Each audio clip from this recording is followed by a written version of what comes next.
travailler. J'aurais voulu rester dans ma chambre, il ne faudra pas... Bonjour Brigitte Fanny, alors vous le savez, Carole nous le dit, il y a plus de 12 millions d'élèves pour cette rentrée 2019, dont 3 millions à l'école maternelle. C'est cette école maternelle qui vous a intéressé. Vous avez rencontré le professeur Cyrulnik, quand même, Boris Cyrulnik, le psychiatre, qui a co-signé un ouvrage, je crois, sur les missions de l'école maternelle, justement. Un ouvrage qui sort dans quelques jours, Préparer les petits à la maternelle, et il a été aussi nommé par le ministre de l'Éducation nationale pour préparer l'an dernier les assises de la maternelle, donc il connaît bien le sujet. Voilà. Et il y a une mesure phare qu'il faut rappeler aujourd'hui qui concerne l'école maternelle, c'est que l'âge de l'instruction obligatoire passe de 6 à 3 ans.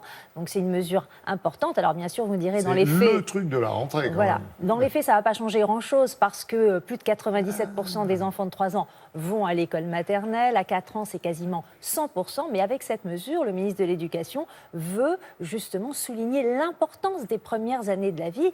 Dire aux parents, attention, l'école maternelle, c'est important, c'est pas une garderie, on n'y va pas juste quand on veut, mais l'école maternelle est là pour favoriser le développement de l'enfant, et toutes les études scientifiques le montrent, entre 0 et 5 ans, le développement intellectuel de l'enfant est très important, et Boris Cyrulnik, justement, nous dit quelles sont les missions qu'apporte l'école maternelle à nos enfants. Boris Cyrulnik, quelle est la mission de l'école maternelle? Doit-elle notamment renforcer l'égalité des chances? C'est un moment privilégié pour renforcer l'égalité des chances. Quand, dès la 3e année, certains enfants ont déjà accès à la maîtrise de la parole, ils vont fournir la population des futurs bons élèves. Ceux qui ont un frein de l'existence ont déjà moins de chances de réussir à l'école, donc dans la société. Pour quelles raisons ont-ils ce frein? Les grandes causes sont l'isolation de la mère, la violence conjugale et la précarité sociale. C'est les 3 grandes causes qui altèrent le développement des enfants.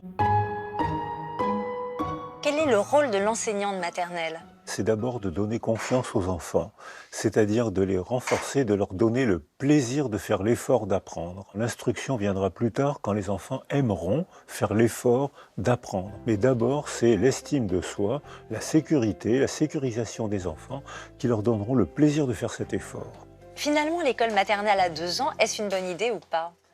J'étais opposé à l'école maternelle à 2 ans parce que la plupart des enfants à 2 ans ne sont pas encore propres et ne parlent pas. Ce qui n'est plus vrai à 3 ans où tous les enfants parlent et ont acquis la propreté.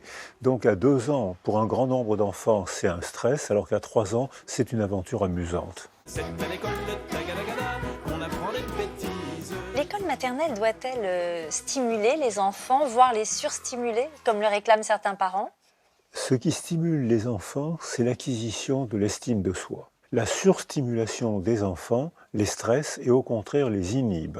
La sécurisation améliore les résultats scolaires alors que la surstimulation parfois obtient des bons résultats scolaires mais à un prix humain exorbitant. Comme au Japon par exemple? Au Japon, beaucoup d'adultes m'ont expliqué que l'école était devenue une nouvelle forme de maltraitance des enfants. L'école maternelle doit-elle favoriser le bilinguisme? Certains enfants apprennent une langue à la maison et une autre langue à l'école. C'est le cas des enfants d'immigrants. Contrairement à ce qu'on pensait, le fait d'apprendre 2 langues permet à ces enfants de s'intégrer plus facilement et d'avoir rapidement de bons résultats scolaires. Mais c'est aussi vrai pour des enfants qui ont la même langue à la maison et à l'école. C'est un moment privilégié où on peut apprendre très vite n'importe quelle langue et il faut peut-être profiter de ça pour apprendre l'anglais le plus tôt possible. Donc l'école maternelle idéale, finalement, c'est quoi? Alors l'école maternelle idéale, c'est celle qui apprend à se socialiser par les mots, par la rencontre, par la musique, par les jeux, et l'instruction viendra après spontanément. Donc je vous rappelle ce titre, Préparer les petits à la maternelle, ouvrage collectif dirigé par Boris Cyrulnik chez Odile Jacob. Merci beaucoup Brigitte Fanny.